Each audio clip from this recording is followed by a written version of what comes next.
15 और 16 जनवरी के दरमियान देश की नजरें किसी राज्य पर टिकी हो या ना टिकी हो, लेकिन एक क्षेत्र ऐसा है जिसने सभी का ध्यान अपनी ओर आकर्षित किया। वो है बृहन्मुंबई महानगर पालिका यानी बीएमसी। देश के आर्थिक गलियारा कहे जाने वाले महाराष्ट्र की धड़कन, जहां हाल ही में नगर निगम का चुनाव संपन्न हुए। वो बीएमसी जो करीब 218 साल पुरानी है। वो बीएमसी जिसका गठन कभी अपराधों की सुनवाई के लिए हुआ था, और वो बीएमसी जिसके बजट के सामने आज देश के कई राज्य गरीब हैं।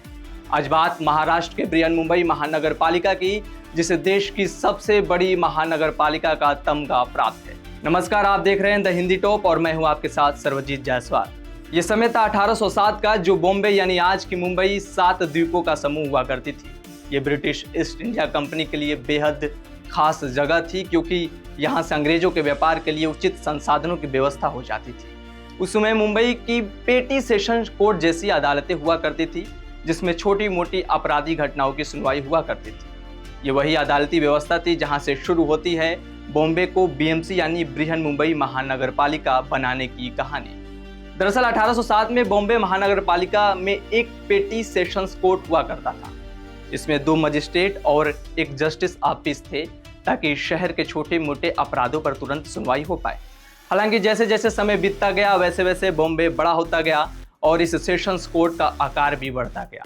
आखिरकार समय आया 1865 का, जब इस सेशंस कोर्ट को खत्म करने की जरूरत पड़ी और इसमें नगर आयुक्तों की नियुक्ति करते हुए इसे प्रॉपर निकाय के साथ जोड़ दिया गया। अब बॉम्बे का ये कोर्ट बीएमसी का रूप ले लिया था। कभी 3 सदस्यों से शुरू हुए इसके सफर में 7 से अधिक सदस्य शामिल हो गए थे। हालांकि इस निकाय का असली रूप 1872 में बदली, जब पहली बार इसके लिए चुनाव हुए और मात्र उन 64 लोगों को वोट देने का अधिकार दिया गया जो टैक्स दिया करते थे। दरअसल 1865 की बॉम्बे को जिस पेटी सेशंस कोर्ट को खत्म करके नगर निकाय बनाया गया था, उसमें 1872 में 64 लोगों को शामिल किया गया, जो सरकारी व्यवस्था के अनुरूप टैक्स दिया करते थे। अब बीएमसी को इन्हीं 64 लोगों के हवाले कर दिया गया। अब यही लोग बृहन्मुंबई महानगर पालिका की देखरेख किया करते थे। कहाँ पानी की कमी है, कहाँ गंदगी है, सारी समस्याओं का निवारण की जिम्मेदारी अब इन्हीं के हवाले था। फिर समय आया 1907 का, जब बीएमसी अपनी स्थापना के 100 साल में प्रवेश कर रही थी। यानी 1907 का साल बीएमसी के लिए स्वर्णिम शताब्दी का समय था। इस दौरान देश के कुछ हिस्सों में पढ़ाई लिखाई भले ही बड़ी बात थी, लेकिन बॉम्बे की नगर पालिका वहाँ के लोगों के लिए शिक्षा की योजना बना रही थी। यही वजह थी कि साल 1907 में शहर की प्राथमिक शिक्षा की पूरी जिम्मेदारी बीएमसी को सौंप दी गई।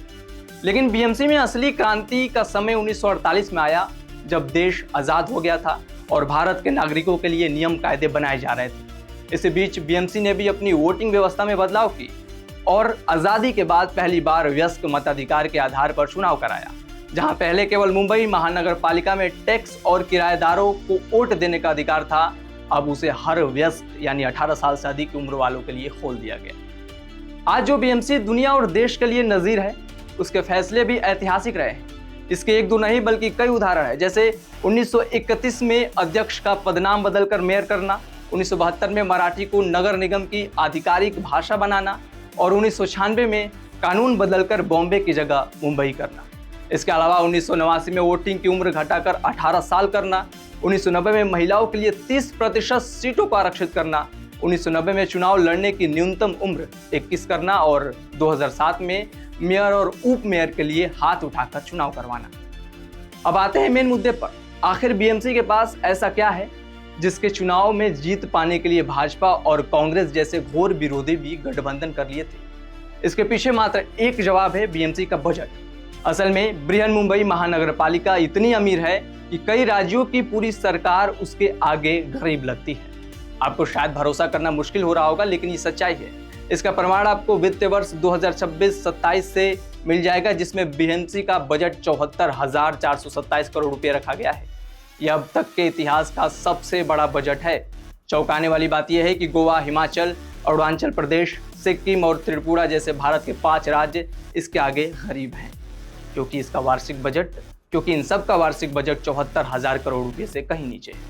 अब चलते चलते बीएमसी में होने वाले घोटालों की कहानी, जिसका रास्ता जाता है फंड एलोकेशन यानी नगर निकायों के विकास के लिए पैसों के आवंटन से।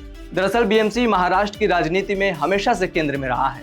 जब जब चुनाव होते हैं तब आरोप प्रत्यारोप का दौर शुरू हो जाता है। हालांकि इन सब के इतर यहाँ घोटाला होता है फंड के नाम पर। इंडियन एक्सप्रेस की एक रिपोर्ट बताती है कि पिछले 3 सालों में विकास के नाम पर 99% फंड सत्ताधारी पार्टी और उनके मेयर्स के नाम आवंटित किए गए, भले ही सत्ताधारी गठबंधन के मेयरों की संख्या फंड के अनुरूप न हो। फरवरी 2023 से अक्टूबर 2025 के बीच बीएमसी के कुल 29 नगर निगम के लिए 1490 करोड़ रुपए की राशि आवंटित किए गए, लेकिन 1476.92 करोड़ रुपए सत्ताधारी महायुति यानी भाजपा गठबंधन को गए। बाकी के 17 करोड़ 74 लाख रुपए विपक्षी पार्टियों के खाते में गए, जिसमें से 13 करोड़ 74 लाख रुपए कांग्रेस के लिए आवंटित किए गए थे। यानी बीएमसी जैसे जैसे बड़ा होता गया वैसे वैसे इसमें घोटाले के तरीके भी बढ़ते गए। फंड के नाम पर जारी होने वाली राशि का आज आकार भले ही 74,000 करोड़ रुपए की सीमा को पार कर गया हो, लेकिन अभी भी मुंबई के साथ 29 नगर निगम में कचरा और पानी की समस्या आम बनी हुई है। और इसके पीछे की वजह है फंड के नाम पर होने वाले घोटाले, जो आरटीआई के जरिए भले ही उजागर हो जाते हैं, लेकिन इसको लेकर कोई प्रभावी कार्रवाई नहीं होती। यही वजह है कि आज भी मुंबई भारत के 10 सबसे गंदे शहरों में शुमार है। तो ये बीएमसी के बनने की कहानी थी, जिसके पास आज पैसे और पावर तो है, लेकिन इसमें राजनीति और घोटाले की नीति भी शुमार। क्या सोचते हैं आप इस वीडियो को लेकर? कमेंट बॉक्स में जरूर बताएं और हिंदी टॉप को जरूर सब्सक्राइब करें। साथ ही हमारे बाकी प्लेटफॉर्म जैसे फेसबुक, इंस्टा और एक्स को भी फॉलो करना ना भूलें।